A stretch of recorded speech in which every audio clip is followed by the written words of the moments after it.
विद्यार्थियों, हम पढ़ रहे थे 10वां पाठ जिसका शीर्षक है नीति नवनीतम। इसके अंतर्गत विद्यार्थियों हमने 2 भागों का अध्ययन कर लिया है, जिसके पहले भाग में हमने अध्ययन किया है सामान्य परिचय, अर्थात पाठ में हम क्या पढ़ने वाले हैं, इसका संदर्भ ग्रंथ कौन सा है विद्यार्थियों? मनुस्मृति। और उसके जो लेखक है वो कौन है? आचार्य मनु। तो ऐसा हमने पढ़ा और पाठ का वाचन किया, ठीक है ना, सस्वर वाचन किया श्लोकों का। और दूसरे भाग में हमने पहले श्लोक का अध्ययन किया। तो जहां हमने अध्ययन किया विद्यार्थियों क्या कि जो विद्यार्थी या मानव, ठीक है, अपने से बड़ों की सेवा करता है और हमेशा अभिवादनशील रहता है, यानी कि हमेशा सबको प्रणाम करता है, मतलब अपने से बड़ों का प्रणाम करता है, तो उसकी अपने जीवन में आयु, विद्या, यश और बल, ये 4 चीजें बढ़ती हैं। ऐसा हमने अध्ययन कर लिया था। आइए आज हम पढ़ने वाले हैं द्वितीय श्लोक। दूसरे श्लोक में क्या है, किसका वर्णन किया गया है, ये सभी हम यहाँ पर जानने वाले हैं। लेकिन इसके पूर्व जो पिछले वीडियो में आपने पहला श्लोक पढ़ा, उससे संबंधित 2 प्रश्न मैंने आपको दिए थे। उम्मीद करता हूं कि आपने उत्तर लिख लिए होंगे। तो आइए उत्तर की जांच करते हैं।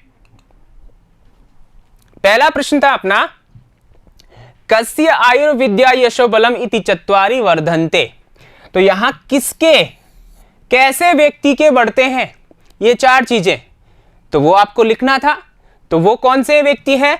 अभिवादनशीलस्य वृद्धोपसेविना च, यानी कि जो अभिवादनशील होते हैं, वृद्धों की सेवा करने वाले होते हैं, ऐसे व्यक्ति के आयुर्विद्या यशो बलम इति चत्वारि वर्धन्ते। ठीक है ना, आ गई बात समझ में? आपने सही लिखा होगा ऐसी उम्मीद करता हूं। दूसरा प्रश्न अपना था, अभिवादनशीलस्य कानि चत्वारि वर्धन्ते। जो अभिवादनशील होता है उसके 4 क्या बढ़ते हैं?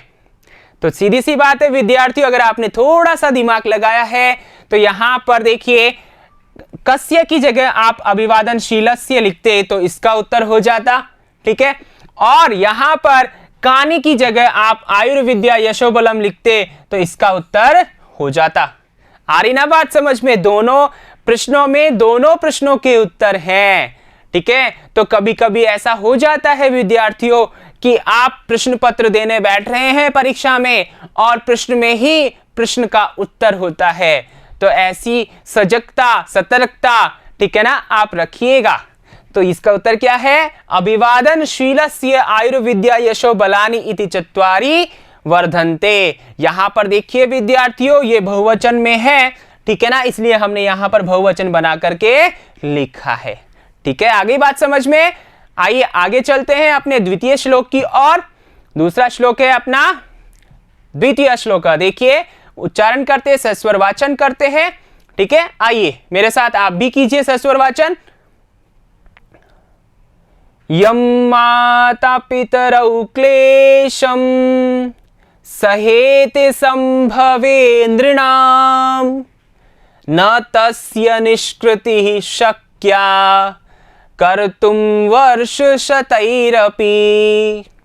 ठीक है, अब यहां पर देखिए ये जो प्रसंग है क्या कहा गया है यहां पर देखिए, अत्र माता पित्रोः कष्टस्य निवारणम अमूल्यात्मकम भवति इति वर्णितम अस्ति।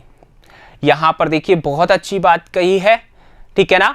क्या बात कही गई है कि माता पित्रोः, माता और पिता, माताजी और पिताजी जो होते हैं, ठीक है ना, मम्मी पापा जो होते हैं, चाहे वो किसी के भी हो, ठीक है, कष्टस्य, उनको जो कष्ट होता है, ठीक है ना, यानी कि मम्मी पापा को जो कष्ट होता है वह कष्ट, उसका निवारणम, उसका निवारण करना, ठीक है, अमूल्यात्मकम भवति, अमूल्यात्मक होता है, मतलब आप उसको तोल नहीं सकते, मूल्य में आंक नहीं सकते, आप उनके लिए जितना करोगे कम है, क्योंकि आपके जीवन के लिए उन्होंने बहुत सारे कष्ट सहे हैं।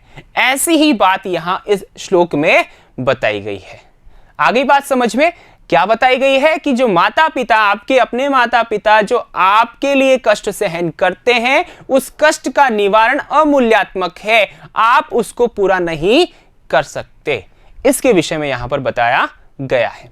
तो यहां पर श्लोक को हम पढ़ेंगे विद्यार्थियों, कॉपी पेन आप साथ लेकर ही बैठे हैं और हिंदी अर्थ में बार बार बता रहा हूं, अच्छे से बता रहा हूं, तो आप लिखते रहिएगा, क्योंकि परीक्षा में या कोई भी कक्षा में, ठीक है, समझ में आ रहा है ना, परीक्षा में तो पूछता ही पूछता है, कक्षा में भी आपसे कोई पूछे, परिवार में भी आपसे कोई पूछे, तो झट से आप उत्तर दे दो कि प्रस्तुत श्लोक का अर्थ यह है, यहां यह बताया गया है। ठीक है, तो आप तैयार रहिए और आगे देखते हैं इसके कठिन शब्दार्थ, फिर हम श्लोक का अर्थ जानेंगे।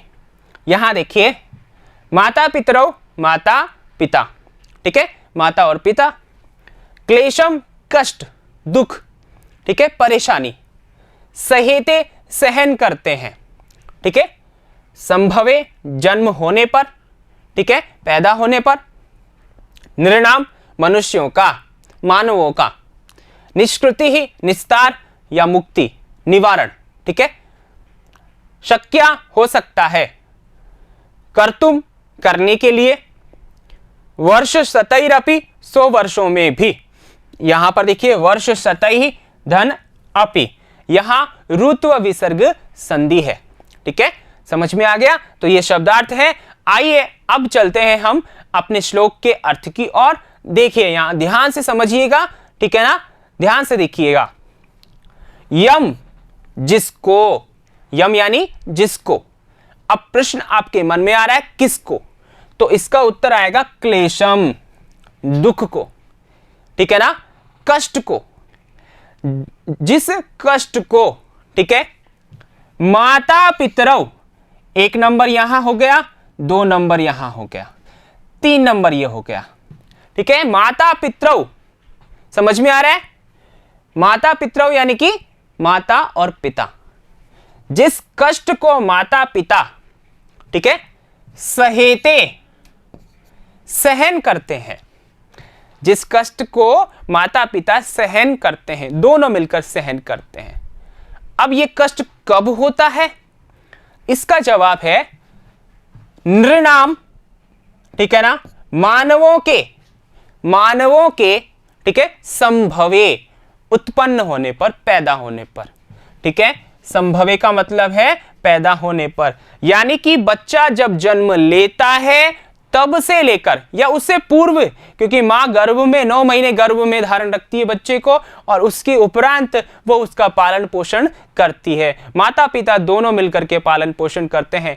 तो उसके पैदा होने के उपरांत जब पालन पोषण उसका किया जाता है माता पिता के द्वारा, तो उस समय में जो कष्ट माता पिता सहन करते हैं, उस कष्ट के विषय में यहां पर बताया है। तो यहां पहली लाइन आपको समझ में आ गई होगी क्या, मैं फिर से बताता हूं कि जिस कष्ट को माता पिता सहन करते हैं, आप इसको इस तरीके से भी पढ़ सकते हैं कि मानवों के पैदा होने पर, ठीक है ना, मनुष्यों के पैदा होने पर, जन्म लेने पर, ठीक है, जिस कष्ट को माता पिता सहन करते हैं, ठीक है, समझ में आ रहा है, मैंने यहां नंबर आपको समझाने की दृष्टि से लिखा है विद्यार्थियों, ठीक है ना, तो यहां पर ये पहले भी आ सकते हैं, ठीक है। अब यहां पर देखिए, जो जिस कष्ट को सहन करते हैं, उस कष्ट के विषय में आगे अगली लाइन में बताया है, न नहीं, तस्य उसकी, ठीक है ना, उसकी किसकी, उस कष्ट की, बात समझ में आ रही है ना, यहां जो कष्ट दिया है उस कष्ट के बारे में कह रहे हैं कि उस कष्ट की निष्कृति, निस्तार, निष्कृति का मतलब है निस्तार, ठीक है ना, निस्तार का मतलब निवारण, दूर करना, ठीक है, तो उस कष्ट को दूर करना या उसका निवारण शक्या हो सकता है, शक्या का मतलब हो सकता है, लेकिन ध्यान रखिए विद्यार्थियों, ये जो न लिखा है ना, ये न इस शक्या के साथ ही जुड़ा हुआ है, ऐसा आपको समझना है। मतलब जो कष्ट माता पिता सहन करते हैं मानव के जन्म लेने पर या उसके बाद, तब जो कष्ट हुआ है उस कष्ट का जो निवारण है वो नहीं शक्या हो सकता है, नहीं हो सकता है, ठीक है, यानी उस कष्ट को आप पूरा नहीं कर सकते, उसको दूर नहीं कर सकते। कर्तुम करने के लिए, कर्तुम यानी करने के लिए, ठीक है, वर्ष शतैरपि 100 वर्षों में भी 100 वर्षों में भी न शक्या, सक्षम नहीं हो, नहीं कर सकते हो। अर्थात माता पिता का जो कर्ज हम पर है वो हम 100 वर्षों तक भी उस कर्ज को, उस कष्ट को दूर नहीं कर सकते हैं। कर्ज ही है, क्योंकि माता पिता ने हमको जन्म दिया है, हमें अच्छी शिक्षा दी है, विद्यार्थियों आपको यहाँ विद्यालय में भेजा है, तो उन्होंने आपके लिए बहुत कष्ट सहे हैं।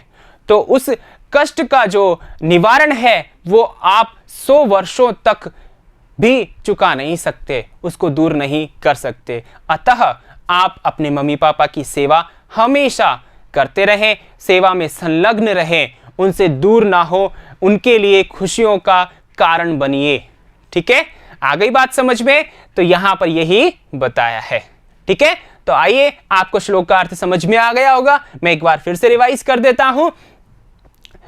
मानव के उत्पन्न होने पर माता पिता जो कष्ट सहते हैं, ठीक है, उस कष्ट की निवृत्ति, मुक्ति जो है, निवारण जो है, उस कष्ट का जो निवारण है 100 वर्षों में भी नहीं हो सकता है। आ गई बात समझ में? आइए आगे चलते हैं हम अन्वय की ओर। अन्वय देखिए, नृणाम संभवे यम क्लेशम माता पितरौ सहेते तस्य निष्कृतिः वर्ष शतै अपि कर्तुम न शक्या। देखिए विद्यार्थी, जब श्लोक आपको पढ़ाया, नंबर डाल करके आपको बताया कि ये पद पहले, ये पद बाद में, ये ऐसे क्रम से, वैसे ही यहां अन्वय में हम रखते हैं। ठीक है, तो यहां अन्वय देखिए, नृणाम संभवे, मानवों के पैदा होने पर, ठीक है ना, पैदा होने का मतलब जन्म लेने पर, ठीक है, मानवों के जन्म लेने पर यम क्लेशम, जिस क्लेश को, जिस दुख को, जिस कष्ट को माता पितरो, माता पिता दोनों सहेते, सहन करते हैं, तस्य निष्कृति, उस कष्ट की जो निष्कृति है, उस कष्ट की जो मुक्ति है, वर्ष शतै 100 वर्षों में, अपि भी 100 वर्षों से भी, या 100 वर्षों से सेवा करने पर भी, कर्तुम न शक्या, नहीं कर सकते हैं। ठीक है, दूर नहीं कर सकते हैं, उससे निजात नहीं पा सकते हैं। ठीक है, तो यहां भावार्थ क्या है समझने की कोशिश कीजिएगा। यहां पर संस्कृत में है, संस्कृत में है, आप घबराइए नहीं, आप हिंदी अर्थ मैं जो बता रहा हूं वो अपने दिमाग में रखिए, कॉपी में लिखिए, क्योंकि परीक्षा में आपसे श्लोक पूछा जा सकता है, श्लोक का अर्थ पूछा जा सकता है, हिंदी में भावार्थ पूछा जा सकता है, ठीक है, संस्कृत में भी पूछा जा सकता है, तो दोनों रूप में आप तैयार हो जाइए। ठीक है ना, आइए भावार्थ, मनुष्याणां जन्मनः अनंतरं तेषां पालन पोषणे माता पितरौ यस्य कष्टस्य सहनं कुरुतः तस्य कष्टस्य ऋणस्य वा निस्तारं ते शतवर्षं यावत् तयोः सेवां कृत्वा अपि कर्तुं न शक्नुवन्ति। ठीक है, अर्थ जानते हैं इसका, ध्यान से सुनिएगा। मनुष्याणां, मानवों के, जन्मनः, जन्म के, अनंतरम, बाद में, मानवों के जन्म लेने के बाद में, तेषाम, उनका, उनका किनका, मानवों का, पालन पोषणे, पालन पोषण करने में, माता पितरौ, माता और पिता जो हैं, यस्य कष्टस्य, जिस कष्ट का, ठीक है, या जिस कष्ट को, सहनम कुरुतः, सहन करते हैं, जिस कष्ट को सहन करते हैं दोनों, तस्य कष्टस्य, उस कष्ट का, ठीक है, और ध्यान रखिए उस कष्ट को आप ऋण भी बोल सकते हो। ठीक है, ऋण का मतलब कर्जा, यानी कि वो कष्ट या कर्जा, ऐसा भी आप समझ सकते हो। तो उस कष्ट का या कर्जे का निस्तारम यानी निवारण, ठीक है, या उस कष्ट से जो मुक्ति है वह ते यानी वे कौन, मनुष्य। ठीक है, शतवर्षम यावत, 100 वर्षों तक, शतवर्षम 100 वर्ष, यावत तक 100 वर्षों तक, तयोः उन दोनों की किनकी, माता पित्रो, ठीक है, माता पिता की सेवाम कृत्वा, सेवा करके, अपि भी यानी कि 100 वर्षों तक सेवा करके भी, कर्तुम न शक्नुवन्ति यानी कि उसका निस्तार नहीं कर सकते, उसको दूर नहीं कर सकते। आ गई बात समझ में?